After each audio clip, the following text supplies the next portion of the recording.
Alright, so you have been playing Fortnite for a little while now, and you kind of aren't really improving. You've been hitting creative, you've been doing ranked, you've been playing better players, you've really just been grinding the game, but you can't seem to get any better, you don't seem to rank up, and you aren't fighting any better.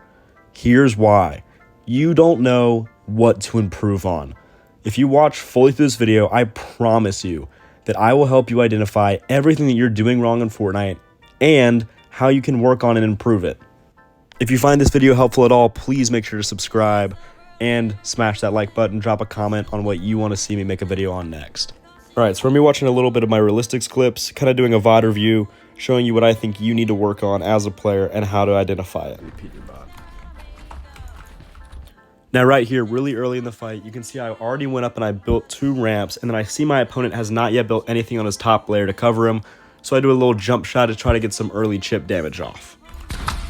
Alright, so I know my opponent is directly under this floor cone combo sitting on this ramp. I'm thinking since it's his floor and his cone, he might try to double edit up and hit a massive pump shot on me. So I go ahead and I place this wall as a defensive wall so that he cannot do that, and I own this piece. Now I noticed my opponent did not double edit through that floor and cone that I thought he was going to. So now he only has 2 options. The first option being he could try to side jump and take height over me, or he could run backwards off the back of this ramp. Now this is probably my 3rd match with this player, and I'm thinking he's not going to go for this side jump play because it's a little risky. I own this wall, he knows I could edit it and pump him if he goes for the side jump. So his safest bet is to go back on this ramp. So to counter that, I put a floor and a cone so that I could double edit down and hopefully pre-box him so I own all the pieces before he can even get there. Now we were kind of right. I did say that he was not going to side jump, and I thought he was going to run back this way, which is right. But I also thought he was going to try to take height and maybe build up, but instead he was actually going for a little jump shot to see if he could hit me with a big pump. Now, he does hit me, and I do take a lot of damage here, but we now own every single piece of this box, and he really has nowhere to run. So after he fires his pump, he has to deal with the pump delay, which gives me time to pull out my pump shotgun and hit him with a nice headshot and try to clean up this fight. Alright, now this next clip is another good example of how to pre-box in a build fight. Oh, we're actually going to do it now? Nice. Now, once I do my 2 90s, how most people start their 1v1s, I go ahead and I put a floor and a ramp and then a wall here to protect myself in case the other player is also doing the same thing, building on top of me. This gives me a lot of piece control. It allows me to already kind of have a defensive advantage in this fight. I notice that the player is actually on my right side, and he's just put a floor cone combo, which usually means that he's going to try to either triple or double edit up to me. To anticipate this, I put a wall and I edit through it, and I take my pump out, hoping that he double edits through here and I can hit a nice pump shot on him. Now, as you can see, our prediction was right. He actually is going for this double edit, but as soon as he opens that first edit, he sees that I'm standing here with my pump out, knowing that I'm going to pump him in the face. He closes that floor, and we can see he has a wall on his left side and no wall on his right side. So the most probable thing for him to do is to dip out on his right side and continue moving that way because it's the easiest way for him to flow. So we're going to go ahead and just follow our crosshair and try to see if we can get a nice little shot on him as he moves.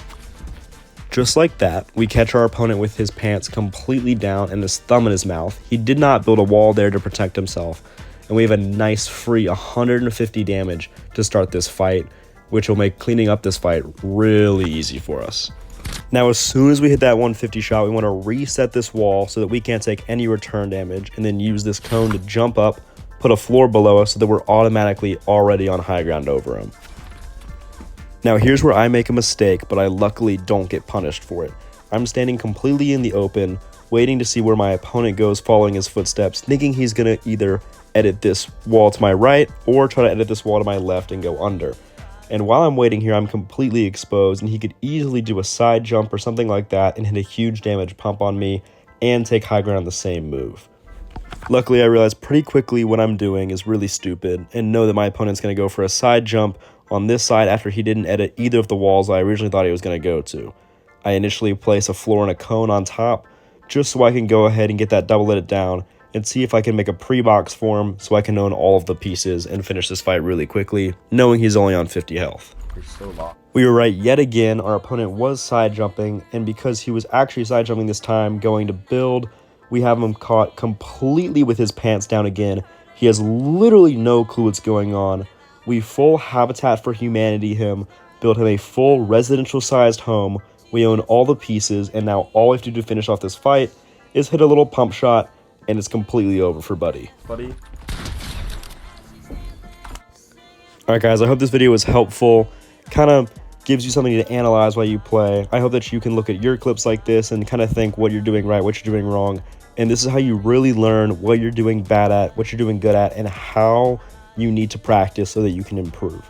I'm going to be dropping a bunch more videos on how to improve at Fortnite. But if you thought this video was helpful, drop a comment on what you need help with. Maybe send in a few clips and I'll do some reviews like this for y'all's clips. If you like this video and want to keep up with the channel, click on this video right here to see how I play ranked. It's actually really funny. It's just a big compilation of me and my friends messing around. A few clips in there as well. So if you want to have more fun playing ranked, go watch the video on your screen right now. Enjoy your day and use my code in the item shop. Peace out, boys.